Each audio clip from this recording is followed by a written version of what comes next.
wabarakatuh. Perkenalkan, nama saya Ade Alvina Insia dari Prodi Ekonomi Syariah semester 3B dengan NIM ES211015.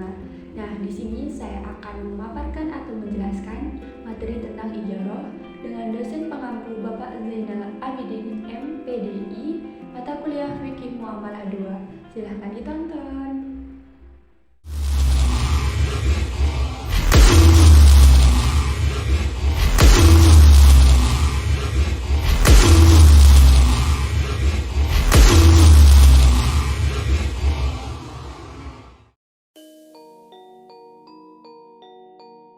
Assalamualaikum warahmatullahi wabarakatuh. Di sini saya akan memaparkan materi tentang ijarah. Ijarah adalah akad perpindahan hak guna atas barang atau jasa melalui sewa tanpa diikuti dengan pemindahan kepemilikan atas barang itu sendiri. Ijarah bermakna suatu akad yang berisi penukaran manfaat sesuatu dengan jalan memberikan imbalan dalam jumlah tertentu. Hal ini sama artinya dengan menjual manfaat suatu benda, bukan menjual ain dari suatu benda itu sendiri. Itu tadi pengertian tentang ijarah. Tujuan disyariatkannya ijarah yaitu untuk memberikan keringanan pada umat dalam pergaulan hidup. Seseorang mempunyai uang tetapi tidak dapat bekerja. Di pihak lain, ada yang mempunyai tenaga dan membutuhkan uang. Dengan adanya ijarah, keduanya saling mendapatkan keuntungan. Akan tetapi, tidak semua harta benda boleh diakadkan ijarah, kecuali yang memenuhi persyaratan. Yang pertama, manfaat dari objek akad harus diketahui secara jelas. Yang kedua, objek ijarah dapat diserah terimakan dan dimanfaatkan secara langsung dan tidak mengandung cacat yang menghalangi fungsinya. Yang ketiga, objek ijarah dan pemanfaatannya haruslah tidak bertentangan dengan hukum syara. Yang keempat, objek yang disewakan adalah manfaat langsung dari sebuah benda. Yang kelima, harta yang menjadi objek ijarah haruslah harta benda yang bersifat istimali, bukan yang bersifat istihlaki. Selanjutnya adalah hukum. Hukum ijarah dapat diketahui dengan mendasarkan pada teks-teks Al-Quran, hadis-hadis Rasulullah, dan ijma ulama fikih. Berdasarkan Al-Quran, Quran Surah Al-Baqarah ayat 233. Bismillahirrahmanirrahim. Wal walidatu yurdi'na auladahunna haulaini kamilaini liman arada ayyutimma ar-rada'ah wa 'alal mawludi lahu rizquhunna wa kiswatuhunna bil ma'ruf la tukallafu nafsun illa wus'aha la tudarra walidatun biwaladiha wala mawludun lahu biwaladihi wa 'alal warisi mislu dzalika wa in arada fisalan an ta'adim minhuma wa tashawurin fala junaha 'alaihima wa in aradtum an tastardi'u awladakum fala junaha 'alaikum idza sallamtum ma ataytum bil ma'ruf wattaqullaha wa'lamu annallaha bima ta'maluna basir. Shadaqallahul azim. Yang artinya, dan ibu-ibu hendaklah menyusui anak-anaknya selama 2 tahun penuh bagi yang ingin menyusui secara sempurna, dan kewajiban ayah menanggung nafkah dan pakaian mereka dengan cara yang patut. Seseorang tidak dibebani lebih dari kesanggupannya. Janganlah seseorang ibu menderita karena anaknya, dan jangan pula seorang ayah menderita karena anaknya. Ahli waris pun berkewajiban seperti itu pula. Apabila keduanya ingin menyapi dengan persetujuan dan permusyawaratan antara keduanya, maka tidak ada dosa atas keduanya. Dan jika kamu ingin menyusukan anakmu kepada orang lain, maka tidak ada dosa bagimu memberikan pembayaran dengan cara yang patut. Bertakwalah kepada Allah dan ketahuilah bahwa Allah Maha melihat apa yang kamu kerjakan. Jadi, ayat tersebut menerangkan bahwa setelah seseorang mempekerjakan orang lain, hendaknya memberikan upahnya. Dalam hal ini, menyusui adalah pengambilan manfaat dari orang yang dikerjakan. Jadi, yang dibayar bukan harga air susunya, melainkan orang yang dipekerjakannya. Selanjutnya berdasarkan hadis-hadis Rasulullah SAW yang membahas tentang ijarah atau upah mengupah, diantaranya diriwayatkan oleh Ibnu Majah dari Ibnu Umar bahwa Nabi bersabda, dari Abdullah bin Umar ia berkata, telah bersabda Rasulullah, berikanlah upah pekerja sebelum keringatnya kering. Hadis riwayat Ibnu Majah. Selanjutnya berdasarkan ijma.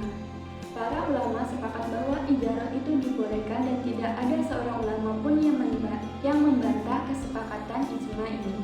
Jadi berdasarkan nas Al-Quran, Sunnah atau hadis dan ijma tersebut dapat ditegaskan bahwa hukum ijarah atau upah mengupah boleh dilakukan dalam Islam asalkan kegiatan tersebut sesuai dengan syarat. Masuk ke rukun ijarah. Adapun rukun-rukun dalam ijarah yaitu sebagai berikut. Yang pertama, ada orang yang menyewakan suatu barang atau muajir dan mustajir. Yang kedua, ada akad antara penyewa dan yang menyewakan. Yang ketiga, adanya ijab kabul atau sihat. Yang keempat, ada upah atau ujrah. Yang kelima, ada manfaat baik antara pihak yang menyewakan dan pihak penyewa. Selanjutnya yaitu syarat ijarah. Yang pertama, kedua pihak yang melakukan transaksi ijarah sudah dewasa atau balik dan berakal atau tidak mampu. Yang kedua, pihak yang melakukan transaksi memiliki kerelaan dan tidak didasarkan sesuatu paksaan dari pihak manapun. Yang ketiga, barang yang menjadi objek transaksi harus jelas adanya. Yang keempat, barang yang menjadi objek transaksi harus halal sesuai syariat Islam. Yang kelima, barang yang menjadi objek transaksi menjadi hak mujar atas izin pemiliknya. Yang keenam, manfaat yang didapatkan harus diinformasikan secara terang dan jelas. Jadi, tidak ada manipulasi atau kebohongan di saat sewa menyewa akad ijarah ini. Selanjutnya, macam-macam ijarah. Ijarah terbagi menjadi dua macam, yaitu yang pertama, ijarah atas manfaat disebut juga sewa menyewa. Dalam ijarah bagian pertama ini, objek akadnya adalah manfaat dari suatu benda. Yang kedua, ijarah atas pekerjaan disebut juga upah mengupah. Dalam ijarah bagian kedua ini, objek akadnya adalah amal atau pekerjaan seseorang.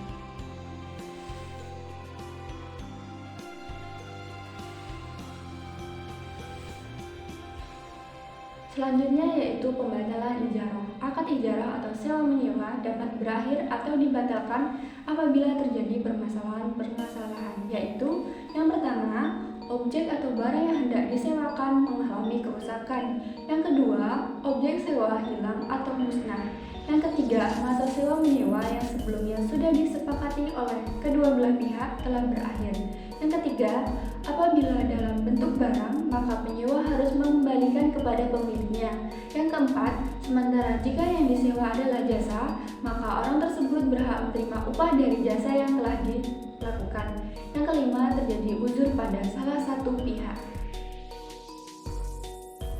Selanjutnya yaitu contoh transaksi ijarah. Dalam perbankan syariah, salah satu contoh transaksi ijarah bisa dilihat dalam peminjaman multiguna.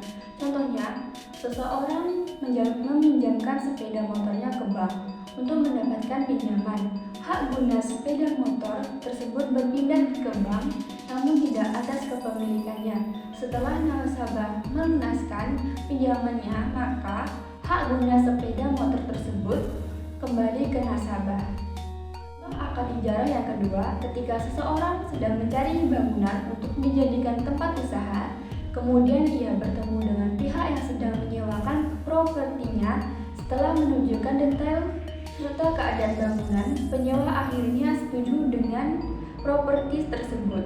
Maka, dibuatlah kesepakatan antara kedua belah pihak. Setelah keduanya menyetujui kesepakatan tersebut, selanjutnya pihak penyewa dapat menggunakan seluruh manfaat dari bangunannya. Yang menyewakan juga memperoleh manfaat melalui upah. Nah, itu dia salah satu contoh akad ijarah. Jadi, dibandingkan dengan akad lain, kelebihan akad ijarah adalah dalam hal objek transaksi akad ini lebih fleksibel. Selain itu, bila dibandingkan dengan investasi, risiko usaha akad ijarah lebih rendah karena pendapatan sewanya cenderung tetap. Yang terakhir adalah problematika ijarah. Dalam hukum Islam, problematika yang saat ini sering terjadi yaitu kasus kredit mobil.